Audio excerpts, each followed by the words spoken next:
Bueno, buenas tardes.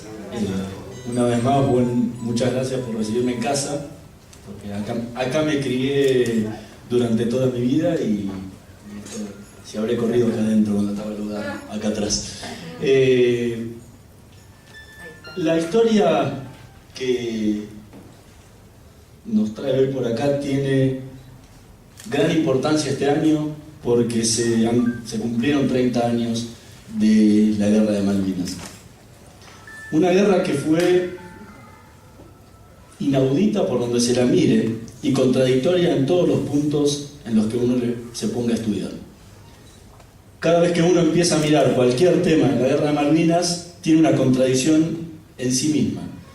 Desde cómo decidirse a enfrentar a una potencia sin tener ni siquiera la preparación que se necesitaba para pelear una guerra de ese tipo, sin la cantidad de armamentos que se necesitaban para una guerra de ese tipo, y sin el apoyo internacional que se necesita para un conflicto de esa magnitud. Pero aparte, porque todo lo que hace a la guerra en lo interno también es contradictorio. O sea, encarar una guerra sin un plan de guerra ya es complicado de por sí. Y los propios militares, y en todos los informes lo dicen siempre, que ellos pensaban hacer una cosa totalmente diferente a la que se hizo.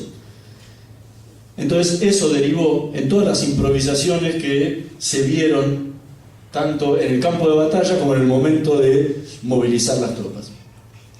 Y el tema central del libro que escribí es justamente esa contradicción. Dentro de esa contradicción se dio la historia de los rabinos de Malvinas.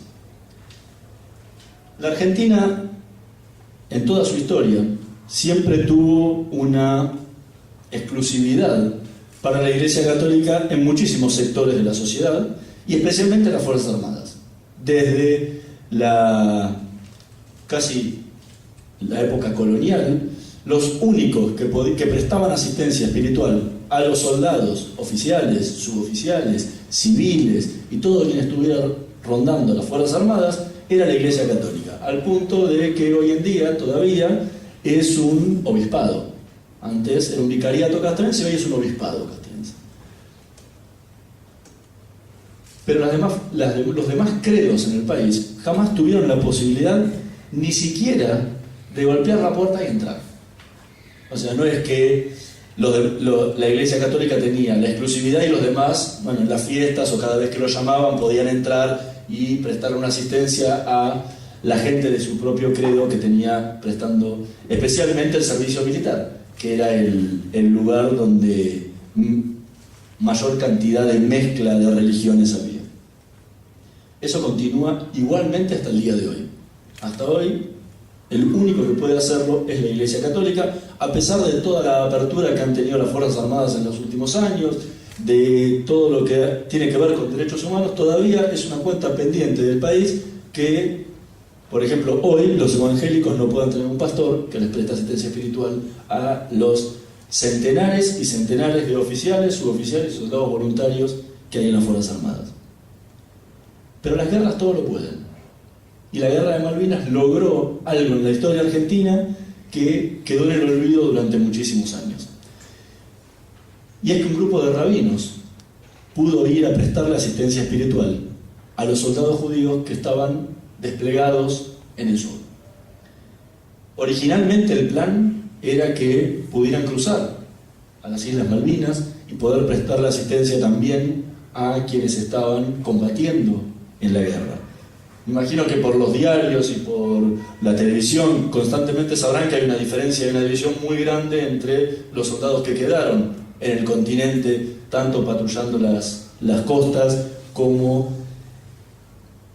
esperando como reserva para cruzar en el momento en que se necesitara mayor cantidad de tropas para continuar con la guerra, y los soldados que efectivamente combatieron. Si andan por Plaza de Mayo verán que hay una carpa hace mucho tiempo y cada tanto cortan el 9 de julio los soldados continentales que nunca pudieron cruzar a las Islas Malvinas. El tema era qué pasaba. De repente la comunidad, como toda la Argentina, se dio cuenta de que iba a haber una guerra. o que posiblemente la cosa se iba a poner más compleja de lo que decían las Fuerzas Armadas el 2 de abril. Cuando pasó la euforia, cuando pasó todo ese movimiento inicial que llevó a la Plaza de Mayo llena y compañía, muchos empezaron a pensar, ¿y ahora qué? O sea, pasó el carnaval, ¿ahora qué hacemos?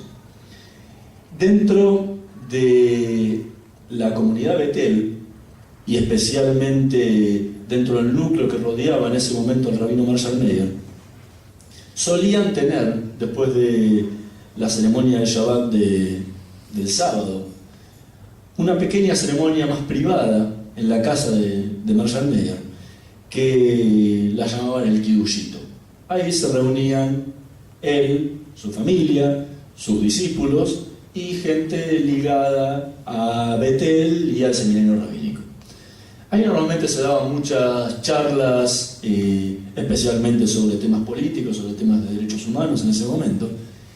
Y claro, con la guerra enfrente, el tema fue Malvinas. Y era qué hacer. ¿Qué hacer desde Betel, desde el movimiento conservador, frente a la guerra?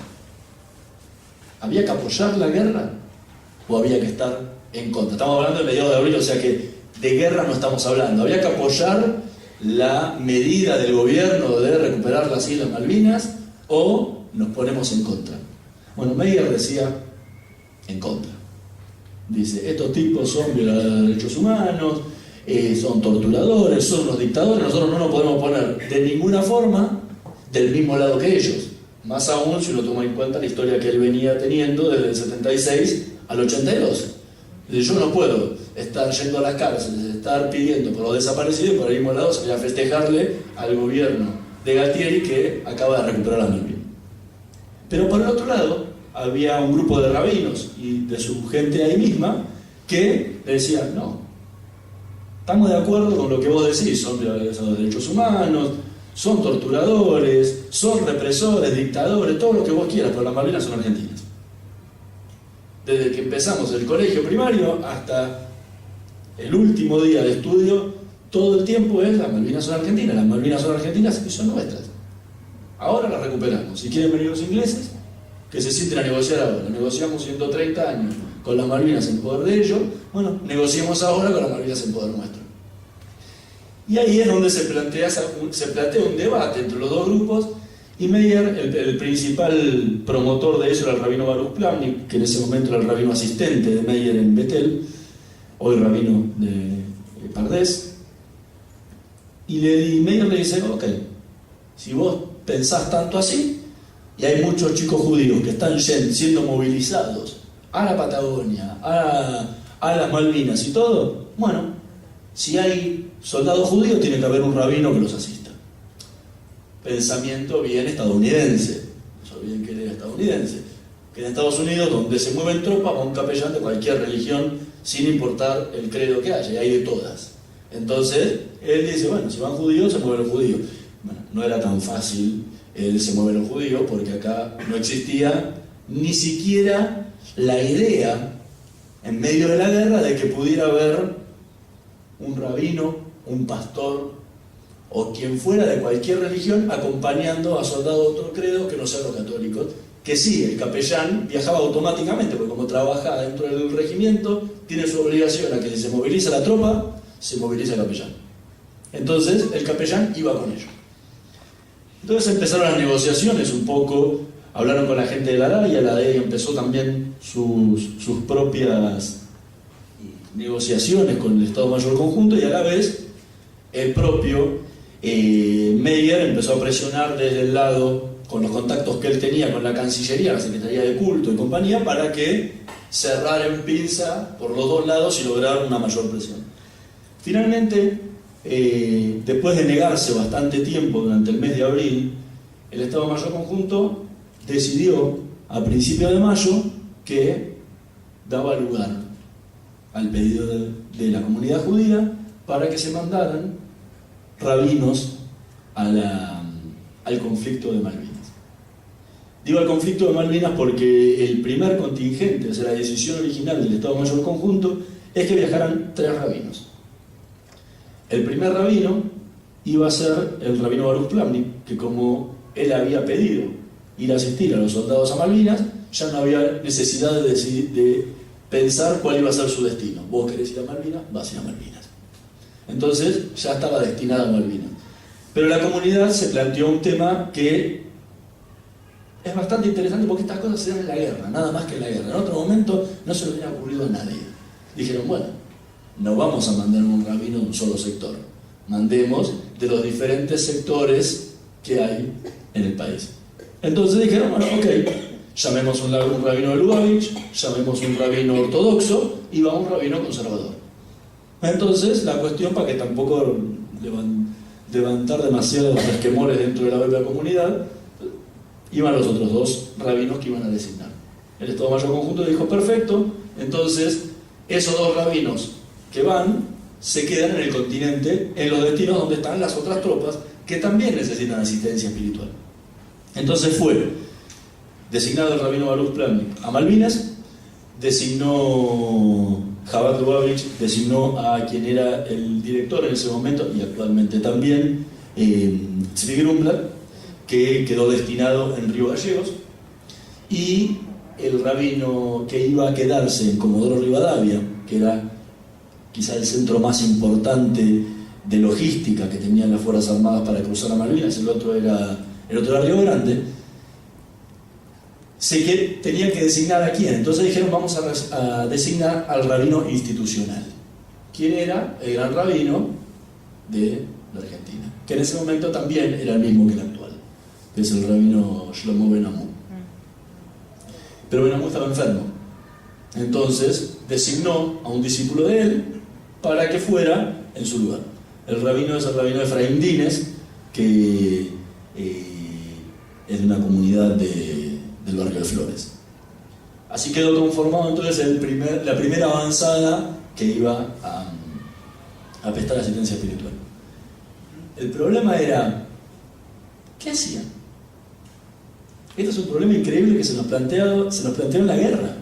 Los militares decían, ok, ¿qué hacemos con esta gente? ¿Qué van a hacer?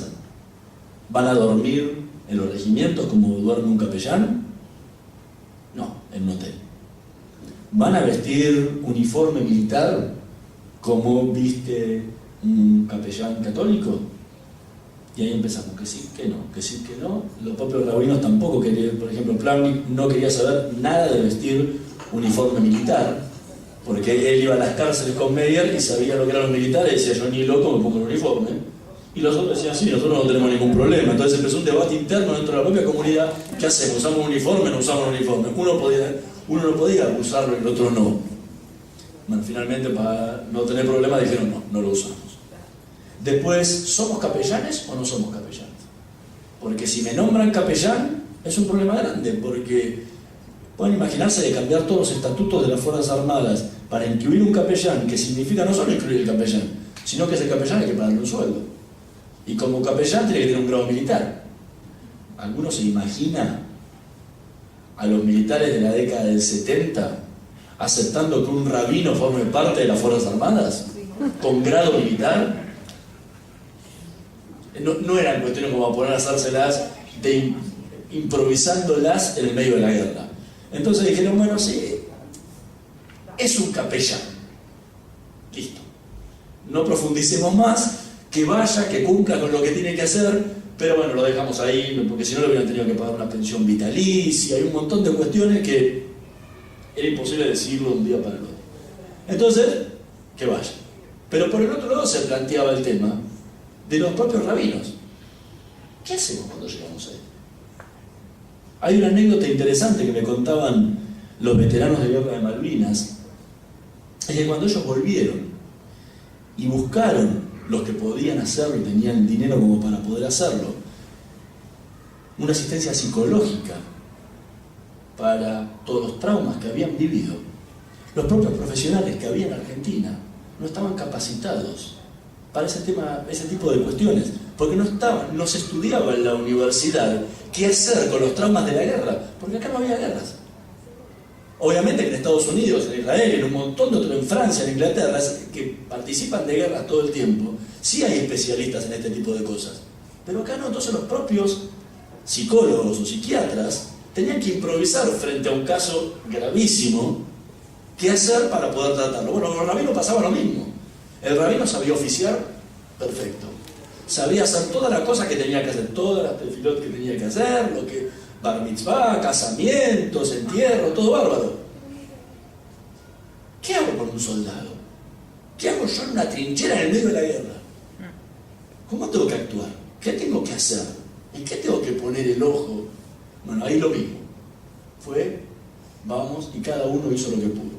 Los rabinos ortodoxos se reunieron antes de viajar y leyeron unos libros que había escrito un rabino de Polonia en la época de la Primera Guerra Mundial, donde decía cuáles eran las cosas que debían cumplir los soldados, no las que debía cumplir el rabino, porque no había un libro de eso. Entonces más o menos con eso fueron. Los rabinos conservadores dijeron, fuimos madrijim durante mucho tiempo, vamos a tratar de sentarlos, hablar con ellos y aplicar todo lo que habían aprendido como madrij para poder llevarlo adelante con los soldados. Pero era improvisado. O sea, no solo la Argentina no estaba preparada en sus fuerzas armadas, sino que la propia sociedad en general también estaba totalmente improvisada en todo lo que tenía que ser con la propia guerra. Y eso se vivió, y se vio durante todo el transcurso de la guerra. Especialmente cuando el rabino Plavnik viaja a Comodoro Rivadavia y tiene que cruzar a Malvinas. La orden, yo tengo los telegramas que mandó el Estado Mayor Conjunto tanto a Puerto Argentino como a Comodoro Rivadavia, donde decía claramente que el rabino Baruch Plavnik debía cruzar a las Malvinas. Al punto que el general Mario Benjamín Menéndez convocó a todos los jefes de unidades que estaban en Malvinas para preguntarles si estaban de acuerdo que cruzara un rabino. Todos los jefes de unidad dijeron que sí, menos uno. ¿Alguno se imagina quién fue? No, Saimeldí. No, Menéndez no tenía problema. Él obedecía orden, pero nosotros que querían la tropa, el único que dijo que no fue Saimeldí. Igualmente perdió por mayoría, así que no tuvo mucha cuestión como para oponerse. Y Menéndez encargó un censo de soldados judíos en Malvinas. Porque claro, cada unidad viajaba con su capellán. Entonces no tenían problema para identificar a los soldados católicos. Y, igualmente, en la trinchera que uno entrara, por lo menos uno siempre había. Era muy difícil que no hubiera ningún soldado católico en alguna trinchera. Pero los judíos no eran mayoría. ¿Dónde estaban? Estaban diseminados por toda la isla, o por las islas, pero principalmente estamos hablando de una de las islas que tenía la mayor cantidad de despliegue de tropas. ¿Y dónde estaban? Entonces dijeron, bueno, ustedes que son los jefes de unidad, digan dónde están los soldados, y así después, cuando llegue el rabino, vemos qué hacemos. Si los juntamos a todos para hacer alguna ceremonia en un lugar determinado, o por lo menos el rabino sabe por dónde tiene que ir. Porque uno iba a andar preguntando en cada trinchera y abriendo la puerta y dice, disculpe, ¿acá hay algún soldado judío? Entonces, para la cantidad de soldados que había desplegado, era una locura que hiciera una cosa así, y menos en medio de bombardeos. Pues estamos hablando del 10 de mayo. Pues allá había empezado la guerra. Con esto les quiero decir que las Malvinas estaban preparados para recibirlos. Incluso a muchos soldados les dijeron, los rabinos van a cruzar. La pregunta que uno se hace normalmente, antes de saber si cruzó o no cruzó, era, ¿para qué se necesitaba que cruzara un rabino? En la guerra se necesitaban tantas cosas, ¿era necesario un rabino? O sea, ¿cuánto puede pesar un rabino?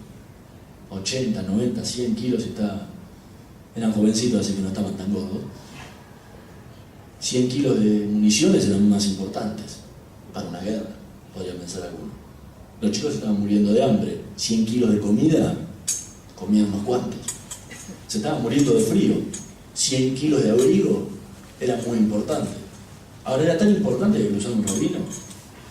Y esa es una pregunta que me hice el primer día de la investigación, sabiendo la problemática de Malvinas.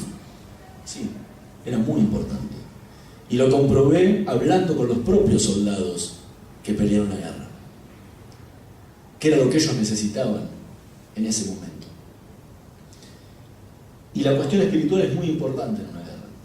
Más que nada, cuando vos tenés una extrema hostilidad de parte de tu propio superior.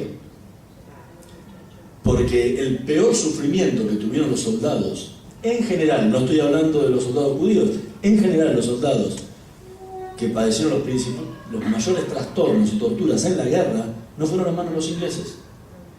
Los ingleses fueron casi el Mesías para ellos. Fueron los propios oficiales argentinos. O sea, quien torturó a la tropa argentina fueron, no estoy hablando de todos los oficiales ni de todos los suboficiales, sino cierto grupo que hizo y llevó adelante eso. Fueron los propios oficiales argentinos. Entonces, si uno andaba mal, ¿a quién iba a recurrir? ¿Al mayor tal, al coronel tal o al teniente tal? No, no querían ni hablar porque esa gente era la que lo maltrataba. A sus propios compañeros iban a recurrir. Estaban tan mal como ellos. Estaban todos bailando en la misma situación. Estaban todos muertos de hambre, estaban todos muertos de frío, todos padeciendo el mismo bombardeo. Era más o menos una cuestión de Guatemala y Guatepeor. Porque igualmente se trataban de apoyar entre ellos mismos, pero no había mucho cable a tierra entre los propios compañeros. Las cartas para ellos eran algo muy importante, porque era como un cable a tierra. Era un cable a tierra sentir que su propia familia estaba con ellos, y sus amigos, y el argentino desconocido que le escribía la carta al soldado argentino que está peleando en la guerra. Y la otra posibilidad era también la de escribir. Ellos escribiendo en las familias también se sentían por lo menos que podían decirle a las familias algo que a ellos los trastornaba más que cualquier otra cosa, y era que su familia supiera que ellos estaban bien. Porque era una de las cosas que más los angustiaba, que su familia no tuviera información, que no supiera que ellos estaban vivos. Porque obviamente en el continente la desesperación era inmensa, porque no sabía si vivía o no vivía, pero ellos sabían que estaban vivos y sabían que sus padres también estaban vivos.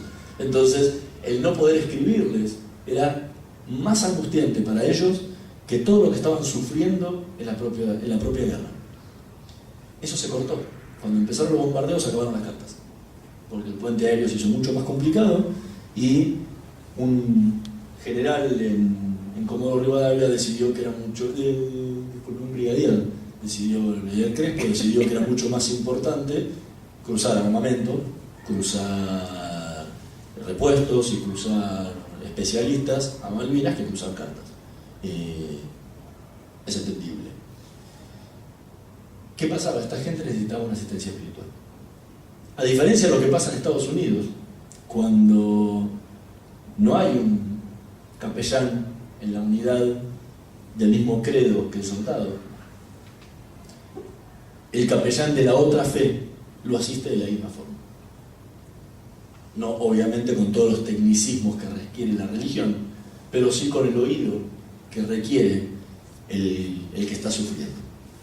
Y esto me lo contaba el que es el tesorero de la asociación de capellanes, de rabinos capellanes de las Fuerzas Armadas de Estados Unidos, que él me dice: mira, yo soy mentor de un baptista y mi supervisor era un cura.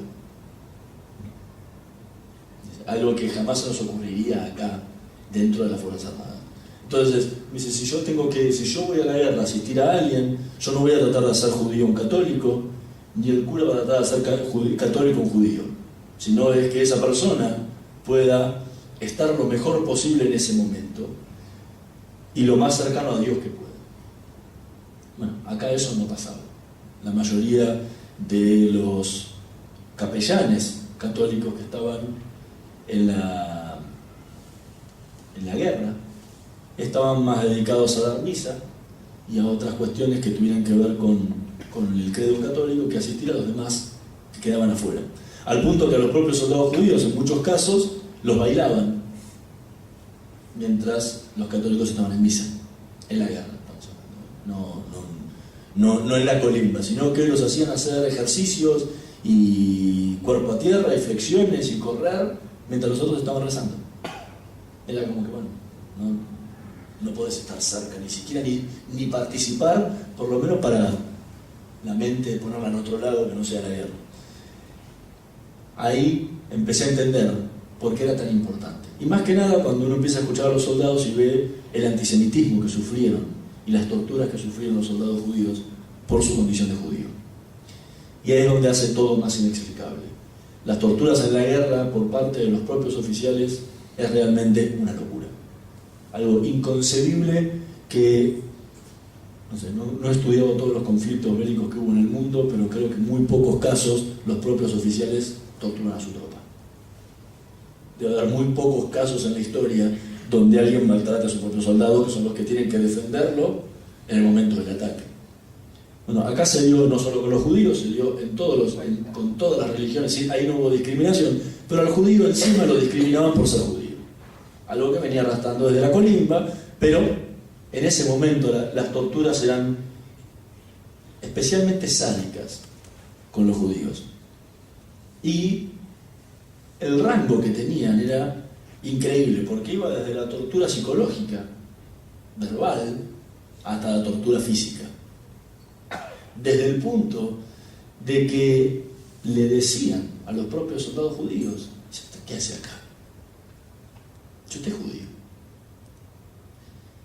¿Pueden imaginarse un chico de 18, 19 años con un fusil en la mano, muerto de frío, muerto de hambre, mojado, en el medio de un bombardeo inglés, y que el oficial le diga: ¿por qué haces acá? La respuesta más clara sería: si querés me voy. O sea, no quiero estar acá, como ninguno de todos los soldados que estaban ahí querían estar en ese momento ahí. Pero ¿cómo vas a venir a preguntar qué estoy haciendo acá? Estoy defendiendo a mi país, querido. El mismo país que el tuyo. Bueno, esa era una cuestión que la oficialidad lamentablemente no entendía.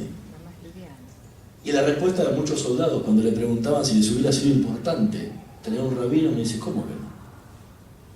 Primero les hubiera contado todas estas cosas que me pasan, porque ¿a quién se la puedo contar? ¿Qué le voy a decir? ¿Al superior de mi oficial? ¿Me está discriminando por judío? Y la respuesta pueden imaginársela: judío de mierda, váyase de acá.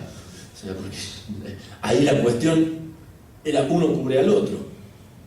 ¿Qué le iba a decir al cura? El cura era parte del ejército, era parte del espíritu del cuerpo mismo de la propia tropa. Entonces no tenía con quién hablarlo. Con un rabino le van a decir: me están discriminando por ser judío. Soy judío y me dicen esto. Por lo menos escuchame. Decime qué hago, cómo reacciono. Aparte de ayudarlo con toda la parte espiritual que suelen decir en general en todos los conflictos bélicos, que en los momentos de guerra, de mayor angustia, es donde la gente se acerca más a Dios, tratando de buscar una mano salvadora que lo saque de ese lugar donde todas las cuestiones racionales no lo pueden sacar de ninguna forma. Porque lo único que te queda cuando sentís silbar una bala de cañón en el medio de una trinchera es rezar que caiga 10 metros para atrás y no te caiga arriba de la cabeza. Y ahí lo único que te queda es rezar, porque no hay ley matemática que te la pueda sacar. Claro, con todo esto que decían los soldados, uno empieza a entender por qué el rabino no cruzó. El cura era parte de las Fuerzas Armadas. Y existían códigos dentro de las propias Fuerzas Armadas que no se violaban nunca. Como entre los propios oficiales y suboficiales jamás dijeron ni hablaron de las torturas que hubo en Malvinas, recién empezaron a hablarse mucho tiempo después. Mismo el famoso informe Rattenbach, que tanto se dio a conocer hace poco tiempo, no habla una sola letra de maltratos y torturas en Malvinas. Y claro, los que atestiguaron eran los propios oficiales. No van a decir: sí, mirá, ¿sabes qué? Yo en el medio de la guerra torturé 10 tipos, los estaqué desnudos en medio del frío mientras nevaba. Ninguno iba a hacer una cosa por el estilo. Como los soldados no los llamaron a atestiguar, ninguno iba a atestiguar en contra del propio grupo. Y los curas formaban parte de eso. El capellán formaba parte de ese equipo. ¿Alguno vio a algún capellán denunciar las violaciones a los derechos humanos que hubo en los propios regimientos en los que ellos estaban? Incluso hay casos de que participaban en las propias torturas. O sea, ese era el espíritu de cuerpo que había ahí. Ahora, claro, cuando llega Baruch Plávnik a Comodoro Rivadavia, le dicen: miren, usted no va a poder cruzar con el avión de la Fuerza Aérea que tenía designado para cruzar. ¿Sabe lo que pasa, Rabino? Usted es un civil. Y los aviones militares solamente cruzan militares o tropas. Claro, pongámonos en el año 82, todos vivieron esa época tranquilamente y sabían muy bien que ahí no se iba a poder discutir, no es como hoy que uno viene a la televisión a discutir y llama a una conferencia de prensa diciendo me están discriminando. Rabino, cállese la boca, que dice ahí, que cuando llegue el avión que lo va a cruzar se lo vamos a informar. Ahí no había posibilidad de pataleo. Claro, el tema es que eso era una gran mentira. Mis colegas, periodistas que cruzaron a cubrir el conflicto bélico, eran civiles y cruzaron en avión, no cruzaron en barco. Y nadando tampoco. Entonces, si había civiles de primera que podían cruzar, había de civiles de segunda que no podían cruzar. Y volvemos al comienzo de la charla. Entonces, el capellán rabino no era el mismo capellán que el capellán católico, no tenía el mismo estatus, era capellán de segunda, porque si el capellán de católico podía cruzar con las Fuerzas Armadas, el capellán judío no podía cruzar de la misma forma porque a él no lo consideraban parte del equipo.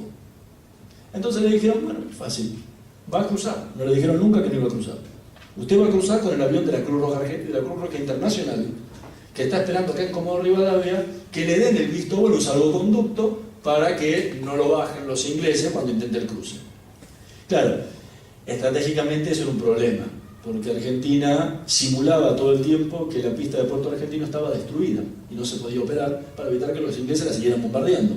Y cruzaban a ras del mar los Hércules en unas cuestiones bastante milagrosas, porque tremendo avión cruzando al ras del mar es único, jamás a nadie se le había ocurrido hacer una cosa por el estilo con esas aeronaves.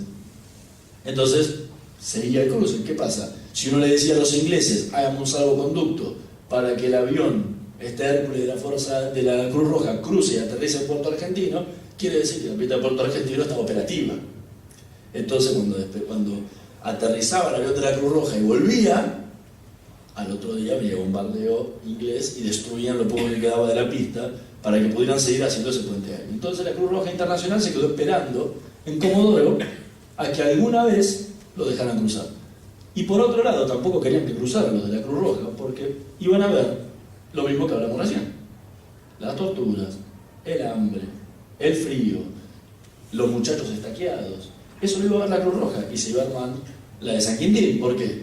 Porque la Cruz Roja Internacional no se iba a quedar callada, porque justamente lo que se encarga de denunciar este tipo de cosas en los conflictos, no se iba a quedar callada, con lo cual se iba a armar un desbarajuste terrible.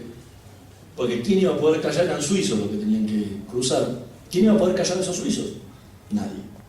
Entonces era preferible que se quedaran en Comodoro Rivadavia, que no molestaran y que estuvieran ahí. Le dieron 300.000 excusas, los suizos llegaron a principios de mayo, se la bancaron ahí hasta casi junio, y ya hartos de que les dieran excusas todos los días diferentes de por qué ellos no podían cruzar con su avión, se tomaron un avión, se fueron a Montevideo, y cuando pasaron las tropas británicas rumbo a Malvinas, se subieron a un avión británico, en un barco británico, y llegaron a Puerto Argentino, lamentablemente, el 14 de junio, el día que terminaba la guerra.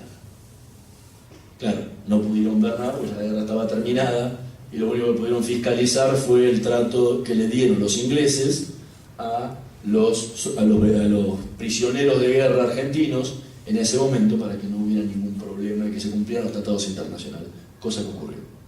Pero nunca pudieron ver lo que vivían los soldados argentinos en sus propias trincheras. Claro, el rabino no podía hacer eso.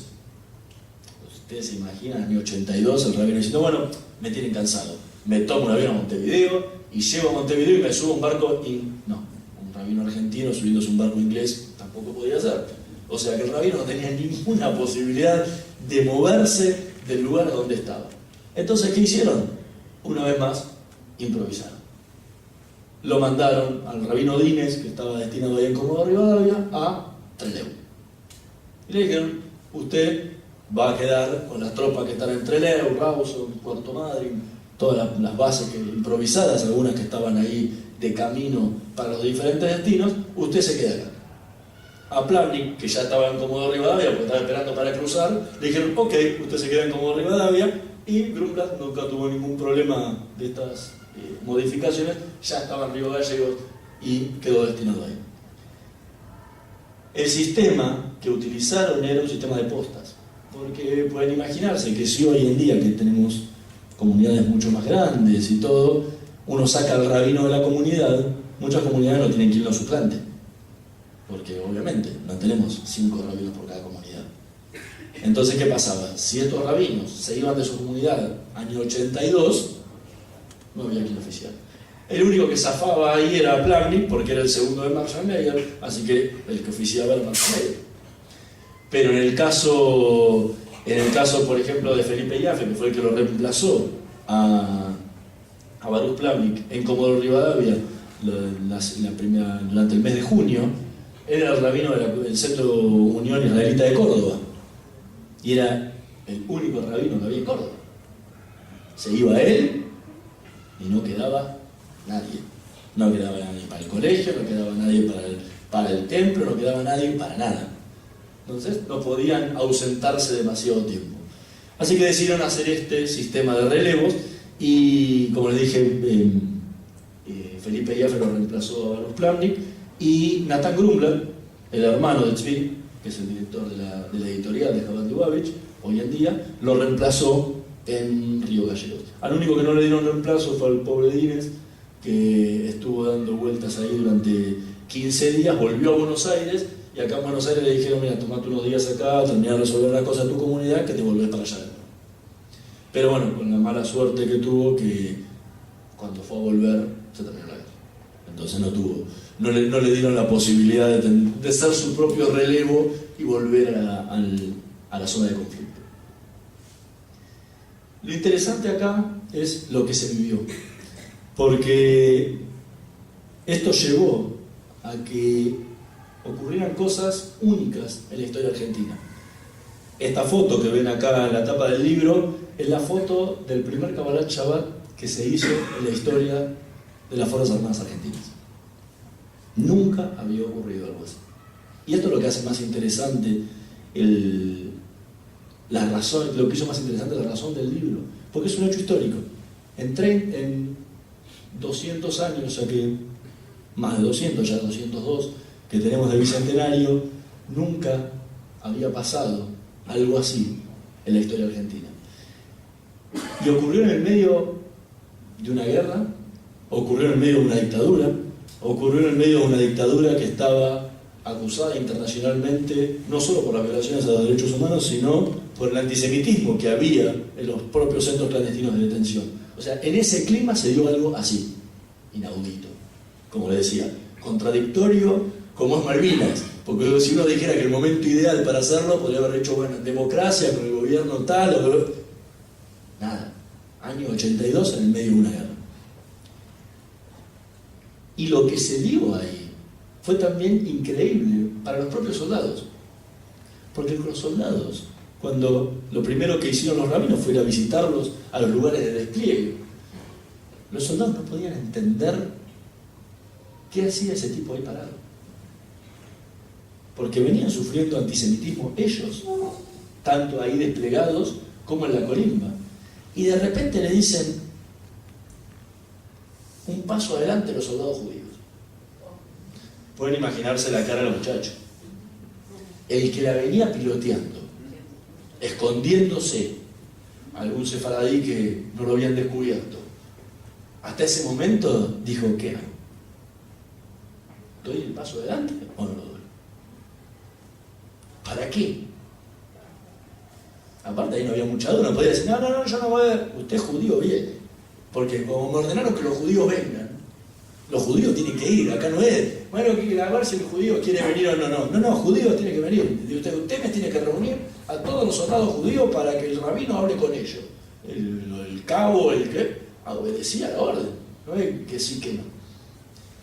Al punto que muchos, hubo casos, hay una anécdota que cuenta el rabino Baruch Plavnik, que uno de los soldados fue y lo insultó. Y le dice, vos me jodiste la vida. Dice, ahora sabes que soy judío. No tengo forma de esconderme y vos de acá te vas mañana. Pero yo me quedo. Y yo lo voy a pagar. Ese era el clima que vivíamos en una guerra. Pero por otro lado también estaba esa situación de escape. La mayoría de los soldados que estaban desplegados ahí no eran soldados practicantes, o sea, estrictamente practicantes y mucho menos ortodoxos. Entonces muchos de ellos sentían ese momento tanto del el charlar con el rabino, como después fue la posibilidad de salir del regimiento el viernes y el sábado para ir al centro, en el caso de Comodoro Rivadavia, al centro de Comodoro Rivadavia, o en el caso de Río Gallegos, al centro de la ciudad, para una ceremonia como una posibilidad de escaparse. De escaparse, no de escaparse a hacerse la rata como en el secundario, era escaparse de la opresión que vivían ahí adentro, de ese clima de angustia que tenían en ese momento. Porque la angustia que tenían muchos de esos muchachos era: ¿qué pasa si mañana me suben en un avión y me cruzan? Ahí era, bueno, soldados forman y constantemente los estaban llevando al aeropuerto y decían: no, abortamos la operación, vuelvan de nuevo. Era constante, era algo que pasaba todo el tiempo y estaban muertos de miedo, porque ya sabían lo que estaba pasando en Malvinas. En ese lugar, sí se sabía. En ese lugar levantaban la cabeza y veían que despegaban 5 Dagger y volvían 2. Y en algún lugar estaban. Y sabían que esos aviones iban a Malvinas. O sea, los estaban bajando constantemente. ¿Y ahí qué pasaba? El miedo, la angustia que sufrían esa gente necesitaba esa asistencia. Y realmente la mayoría de los soldados que estuvieron en la guerra y desplegados en el continente agradecieron muchísimo la presencia de esa rabina, por todas las situaciones. El que era más creyente, por la posibilidad de tener una ceremonia y de poder recibir la asistencia espiritual, y por otro lado, el que no era creyente, por la posibilidad de rajarse, de irse de ahí y decir: ok, estoy entre los míos, estoy con gente que no me va a ser hostil, puedo estar acá, puedo salir, puedo ir y comerme una pizza, porque podían ese día salir a estar en la ciudad, puedo bañarme.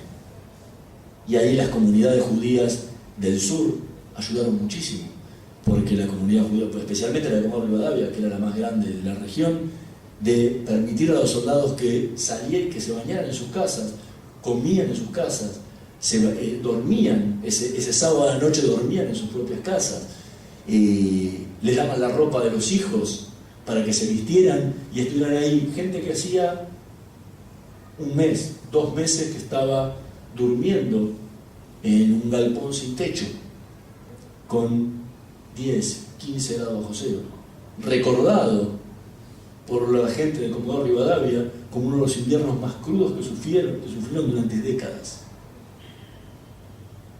Esa gente, cuando vio un rabino, se lo quería agarrar, no quería soltar más. O sea, para mí era, como testimonio de algunos soldados, para mí era la salvación. Yo no podía creer lo que estaba viviendo ahí. Entonces, esa cuestión es la que se dio en ese momento. Pero la guerra terminó, afortunadamente, un 14 de junio. Y el mundo volvió a la realidad, volvió a la normalidad. Todos volvimos a nuestras cosas. Se terminó la guerra, empecemos a pensar de nuevo en lo que tenemos que hacer. Empezaron a pensar en la transición, en que se caía el gobierno, en que había recambio, en la vuelta a la democracia, y un montón de cuestiones. Y todos nos olvidamos de los soldados. Absolutamente todos nos pasó que se terminó.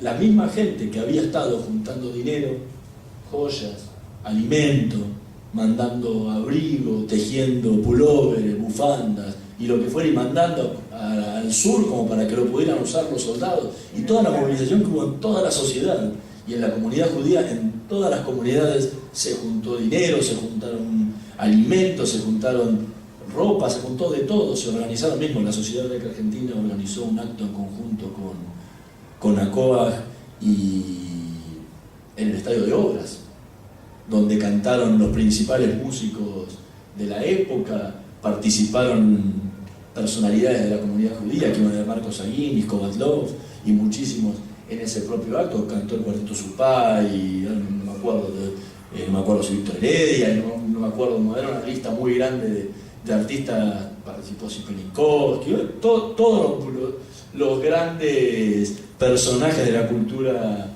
judeo-argentina de la época. Sin embargo, cuando volvieron los soldados, la sociedad en general se olvidó de ellos.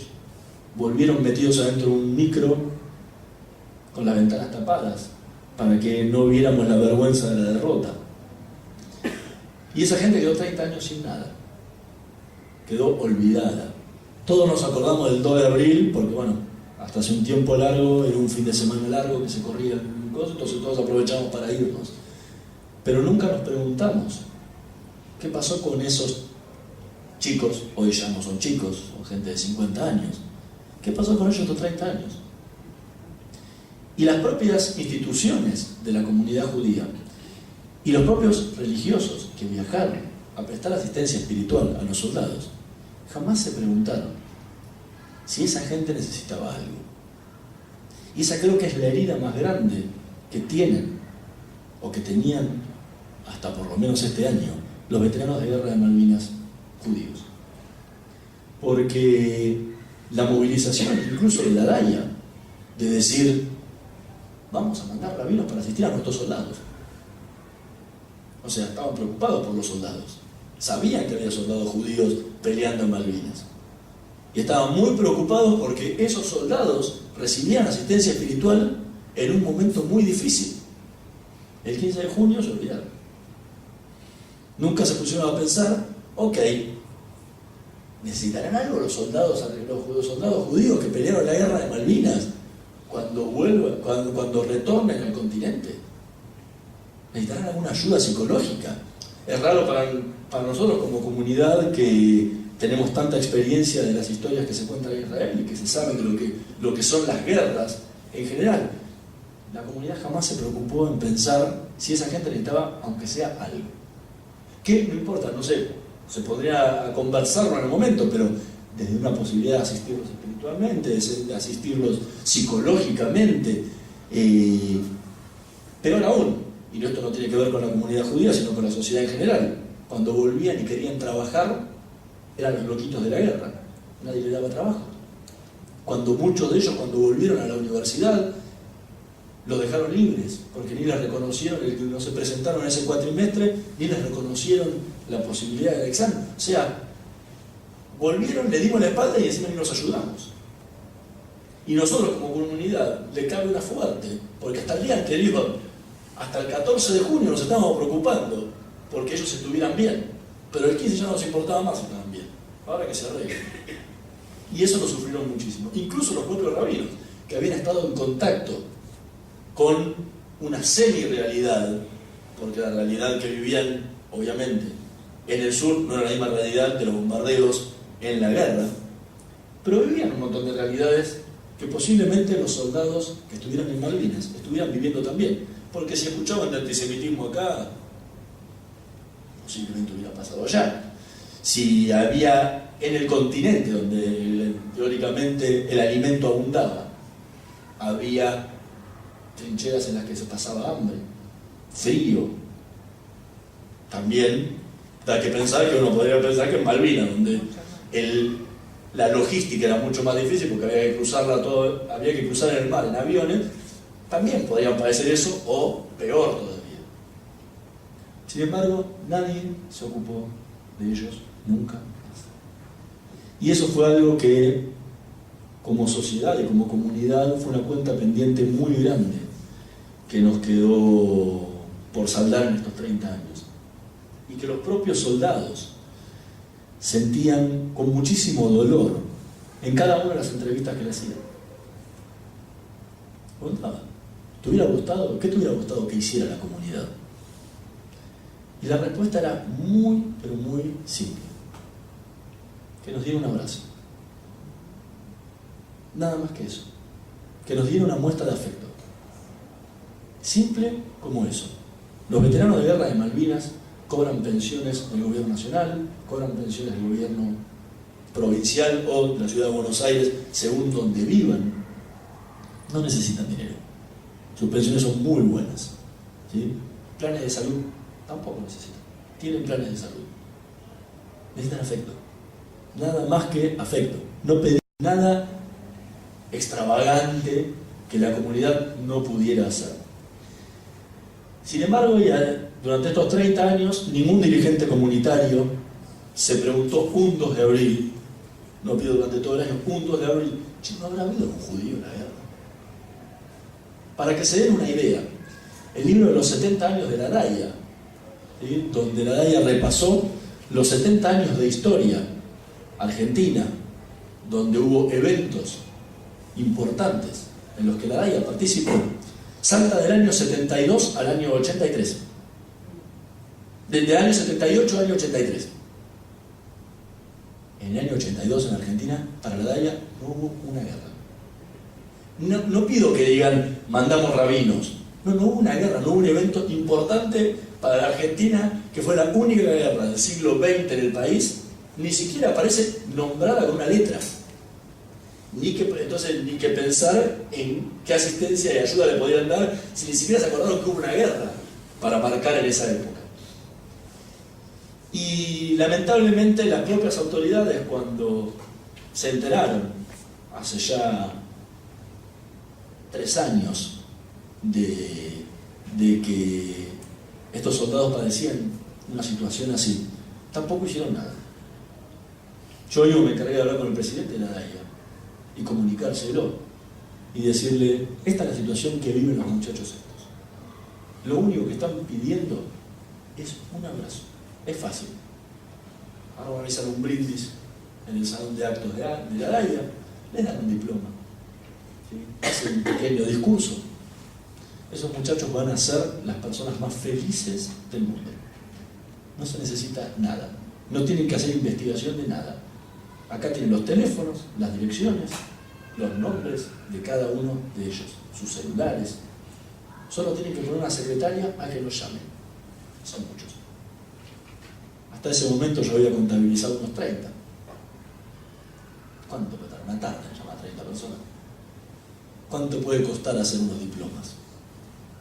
¿Cuánto puede costar tener el salón de actos disponible y hablar? Nada. Sin embargo, nunca les interesó. Del año 2009 hasta el año 2012 nunca les interesó.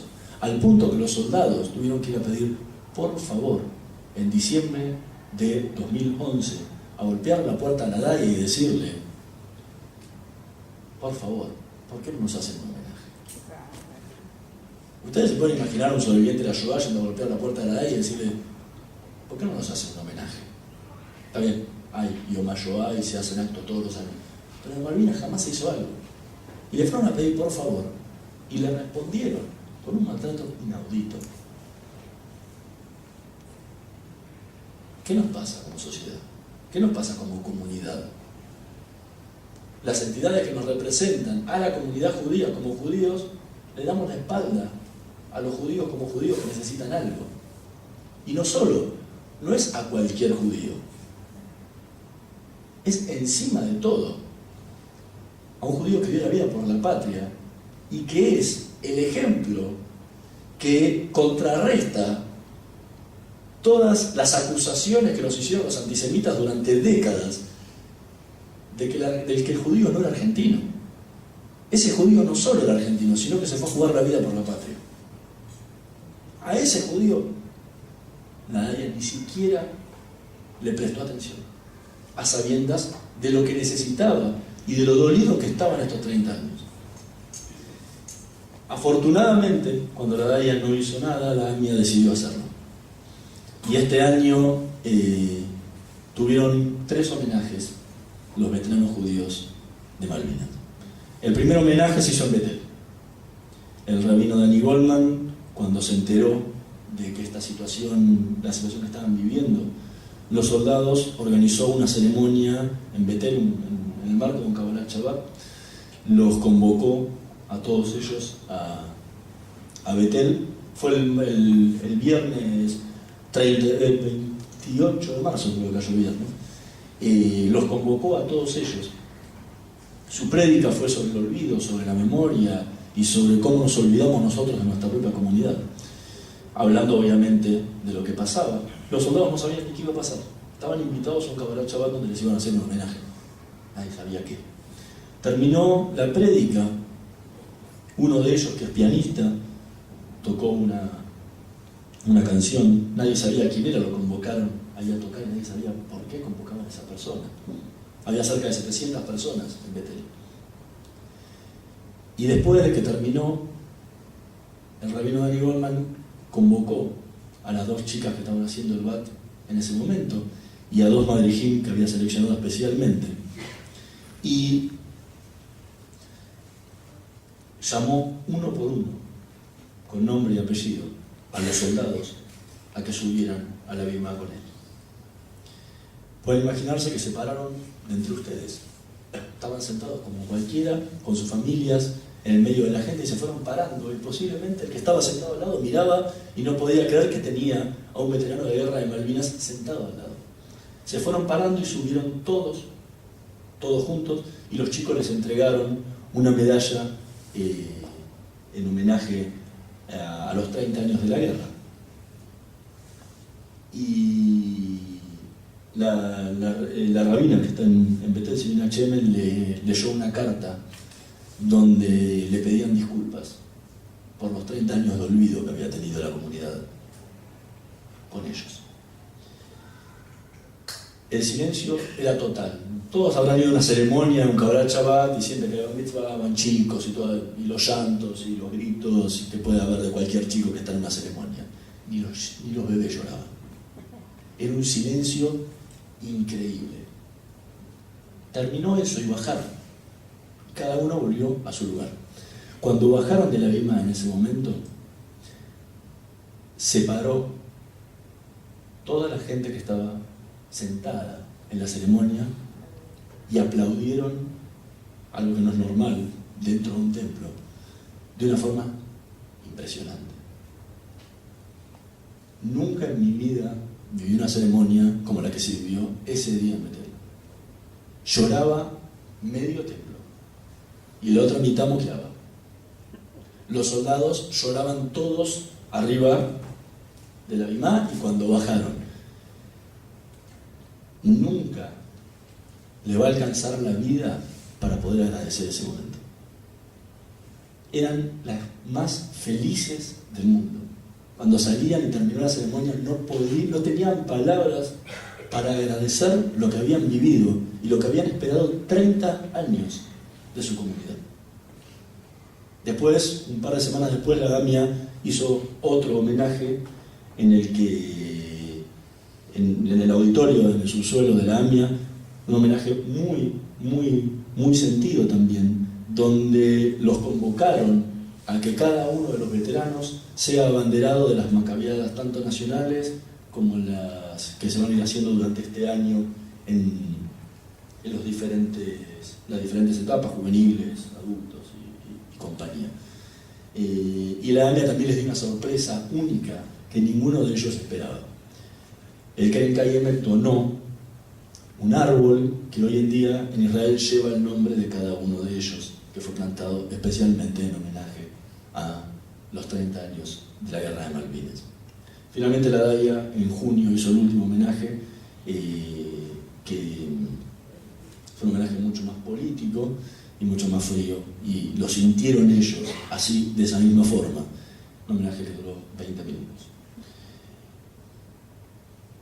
Lo que nos da todo esto es para pensar qué nos pasó como comunidad en esa época, qué nos pasó como comunidad en estos 30 años y como sociedad en estos 30 años, que esta gente tuvo que vivir una situación así cuando no era necesario.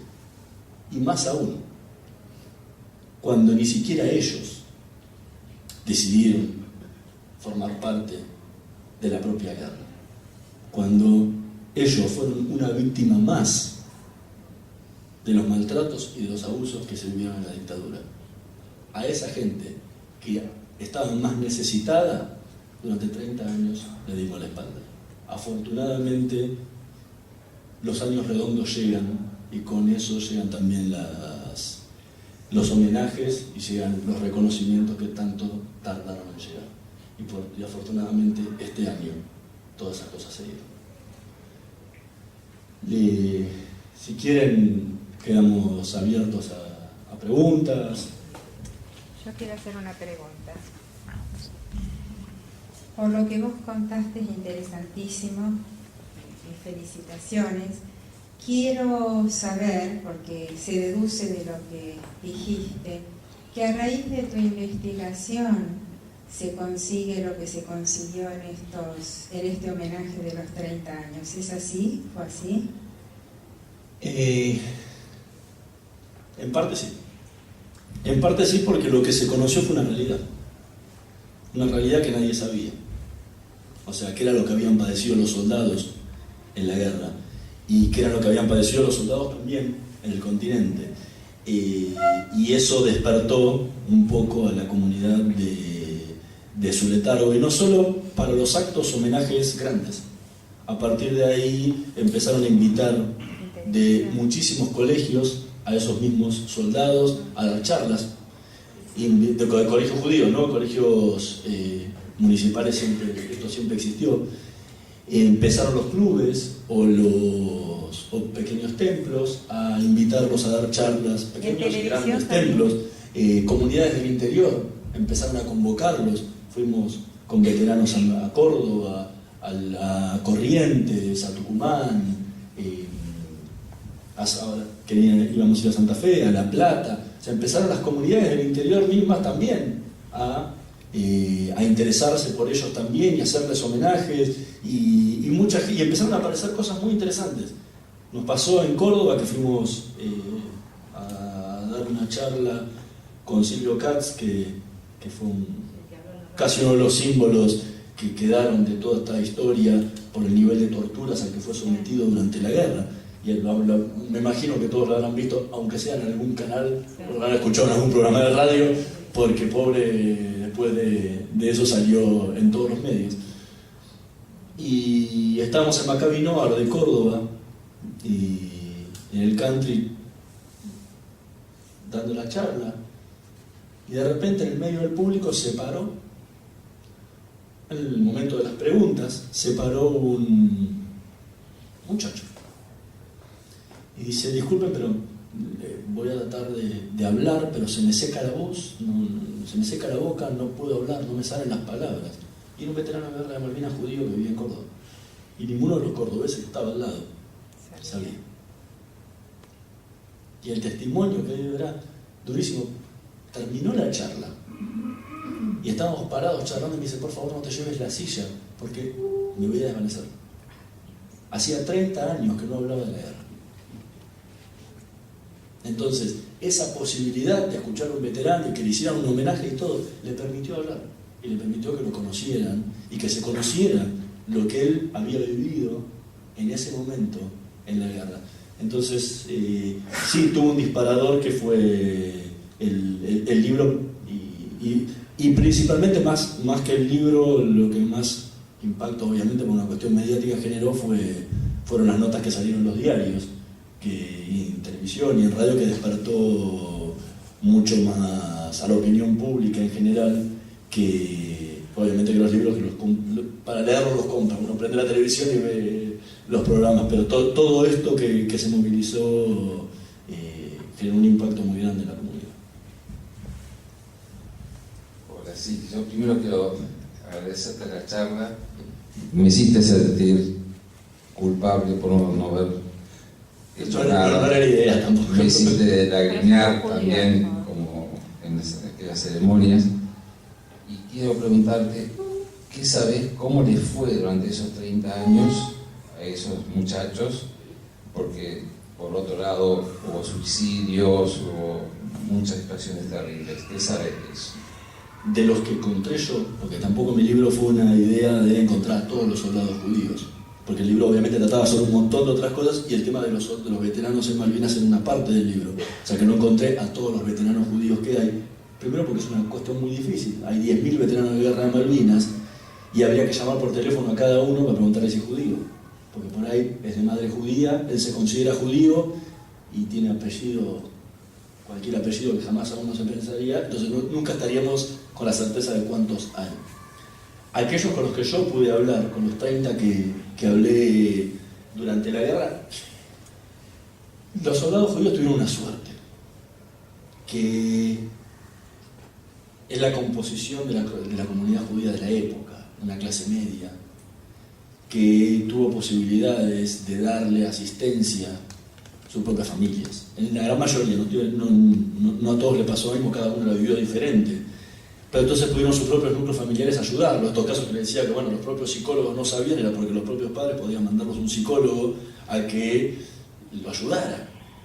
Pero entonces hay muchos casos, en su mayoría siguieron con sus vidas cargando una mochila de plomo, que eran Malvinas. Algunos lograron superarlo, algunos no lo lograron superar.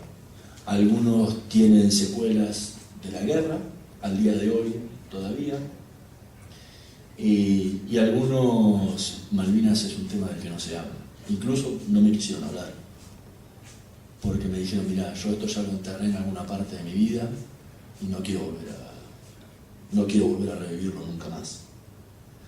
Y hay casos que después de todo esto que empezó a pasar, de ver qué le pasó a sus propios compañeros judíos que no sabían ni que existían, les empezó a dar la posibilidad de empezar a contar por primera vez sus historias.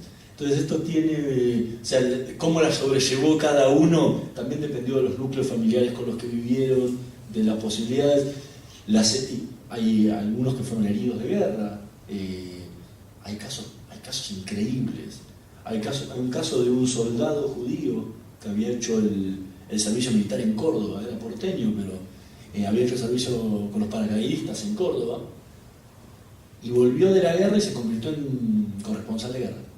Cubrió la guerra de Afganistán, vivió en Israel durante mucho tiempo cubriendo la intifada, se fue a cubrir la guerra de Kosovo, la guerra distintas guerras en África.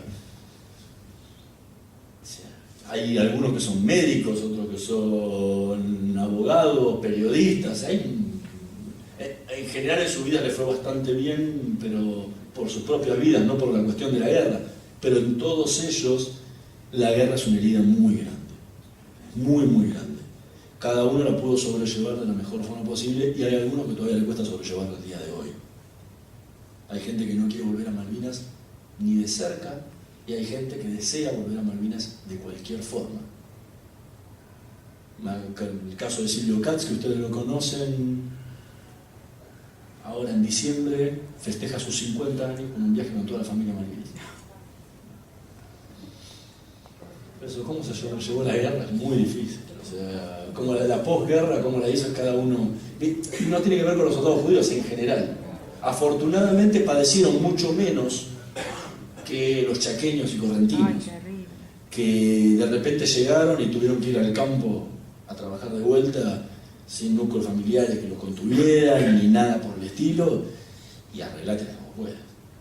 O sea, que la secuela de guerra te la cubre el trabajo, porque había que mantener a la familia, que le habían sacado a un pibe de 18 años que laburaba. Entonces las diferencias son muy grandes. Como la sobrevivió un muchachito de La Puna que sobrevivió del crucero General Belgrano, no lo sé.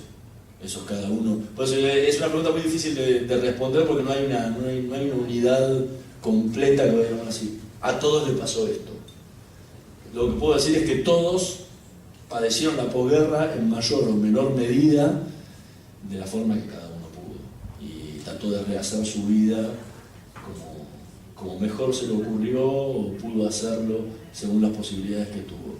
Lamentablemente no recibieron ayuda de ningún tipo de la sociedad en general como para darles eso, pero porque las propias Fuerzas Armadas tampoco estaban preparadas. ¿Qué le iban a dar? Asistencia psicológica? Eso no tenían ni ellos.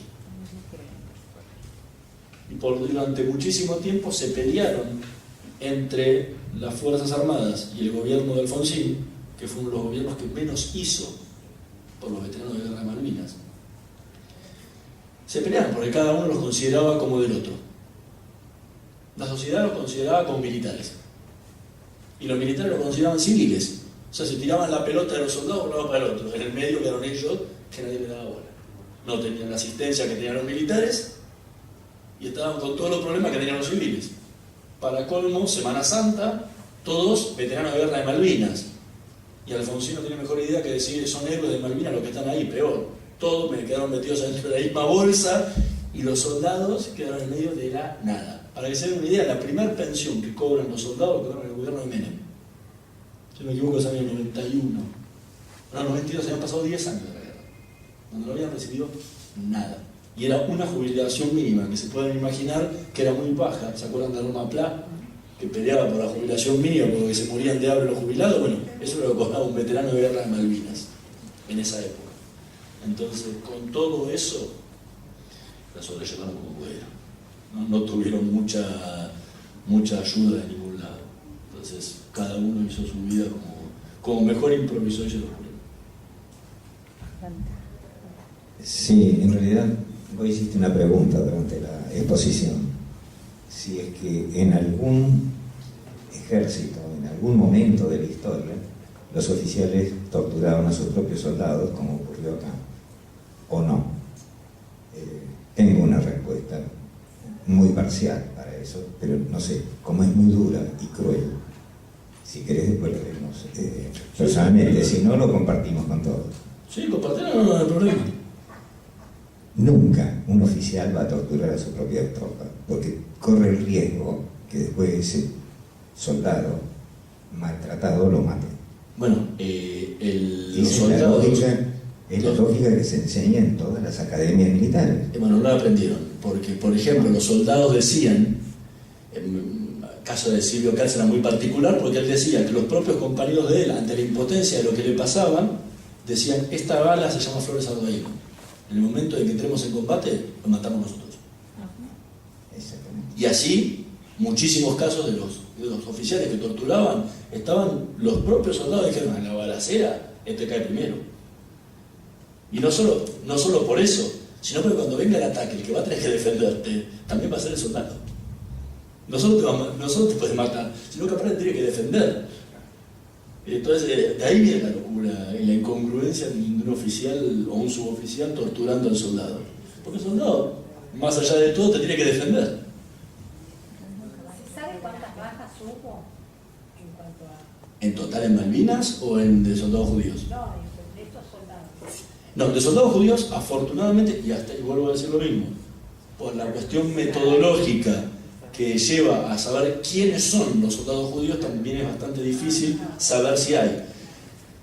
Yo traté de constatar, por lo menos con los que están inscritos en el cenotafio de Malvinas, o sea, el listado de caídos en Malvinas, y yo no encontré ninguno. Ahora, vuelvo a lo mismo, si llega a haber algún caso dando vueltas, es muy difícil de saber. Pero afortunadamente soldados judíos, todos los que logré encontrar, todos volvieron al continente. Y del tema de los suicidios que recién lo mencionaban, no por ahora, entre lo que llevamos visto con los propios veteranos hoy en día, no se conoce ningún caso hasta ahora tampoco de un suicidio. Sí, de intentos. No, intento sí, sí. No, el intento es muy difícil saberlo, sí, porque quiénes son, imagínate que tampoco sabemos quiénes son en general, todos los veteranos judíos, menos vamos a ver si pasó, sí, Silvio Cárcel lo cuenta, o sea, que la agarró y se puso un arma en la boca,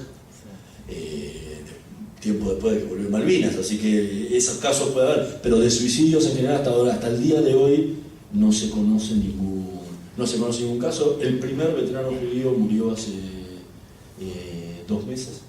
No, 2 meses, no, 1 mes. Que falleció de un cáncer hace poquitito tiempo. Que es el único caso que estuvo en el continente y estuvo en la guerra de Malvinas. Lo cruzaron el 4 de junio y los 10 días que estuvo en Malvinas estuvo en primera línea de fuego de combate. Marcelo Eddy, que es el primero, por lo menos, de todos los soldados judíos que logramos ubicar, que falleció. Hasta el día de hoy, todo de mí. ¿Tenemos alguna otra pregunta para Hernán? Quiero contar algo. Yo soy odontólogo. Hace varios años que atiendo a un sobreviviente del General Belgrano. Nunca pude preguntarle nada. Voy a tratar de agradecerle. Sí, el tema es con ellos, es que pasa, de los dos lados pasaba el tema. Ellos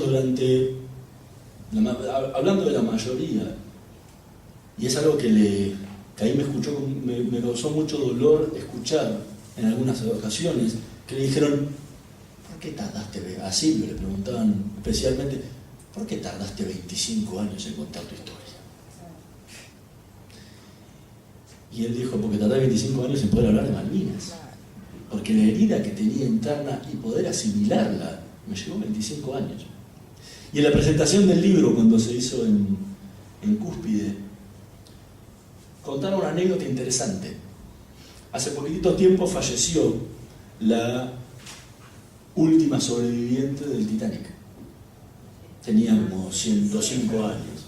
Bueno, se pasó casi 35 o 40 años sin poder contar nada del Titanic. Y fue un poco más leve que la guerra. Entonces, claro, la suerte que tuvo ella, que vivió como 50 años más y nos paró de contarlo después durante 50 años. Pero estas situaciones traumáticas, con los sobrevivientes de la Shoah. Los sobrevivientes de la Shoah tardaron 20 años en poder hablar del tema. Recién 20 años después pudieron empezar públicamente a contar qué les había pasado. A mí en muchos casos me gusta comparar lo que vivió el sobreviviente de la Shoah con lo que vivió el sobreviviente de la guerra. Ninguno de los dos podía hablar. Ninguno de los dos tuvo asistencia después de todos los trastornos que pasó, salvando las distancias, ¿no? Y las diferencias de los casos. Pero el trastorno psicológico, como lo llaman el estrés postraumático, que vivieron, fue tan grande que no les permitió ni hablar ni siquiera con la familia. Y encima de todo, pobre, eran chicos de 18 años, se juntaron de vuelta con chicos de 18 años, que le preguntaban, che, ¿y mataste a alguno? No querían ni hablar de nada. Decían, che, dale, vamos a bailar. Miraban con cara de, ¿qué bailar? Dormían acostados en el piso, porque estaban acostumbrados a dormir en el piso. Y cada vez que escuchaban una sirena, se levantaban sobresaltados. O sea, ¿quién está en condiciones también para ayudar y darle una mano? ¿Cómo se la das? También la situación de la propia sociedad es complicada, pero aparte de todo eso, después fue el silencio que tuvieron que meterse ellos mismos porque todos creían que estaban locos. Hubo gente que volvió con mayores trastornos y gente que volvió con menores trastornos. Pero nadie estaba preparado para hacerlo. Y lo peor que nos pasó es que nos dimos vuelta y nos dimos para otro lado. Entonces, a no ser que te toque un caso de un veterano que no le guste hablar de Malvinas, porque, como decía, muchos que no les gusta hablar de Malvinas, por lo doloroso que les es recordar todo eso, hay muchos otros que sí, les hace muy bien hablar de Malvinas. Entonces, el poder tener esa posibilidad de decir, bueno, si vos sabés que es veterano de guerra, es porque en algún momento lo exteriorizó de alguna forma, así que posiblemente le haga muy bien que la gente hable, que la gente les pregunte, que les interese. Eso les es esencial para poder sacar todavía lo que tienen adentro y que la sociedad pueda entender realmente lo que ellos vivieron ya hace 30 años. Pero nunca es tarde. Eso, o sea, pensar que hacerle un homenaje 30 años después podría decir, bueno, en 30 años no hicimos nada y los hizo recuperar 30 años perdidos. Y eso, por eso es importantísimo que ellos puedan contar la historia que vivieron.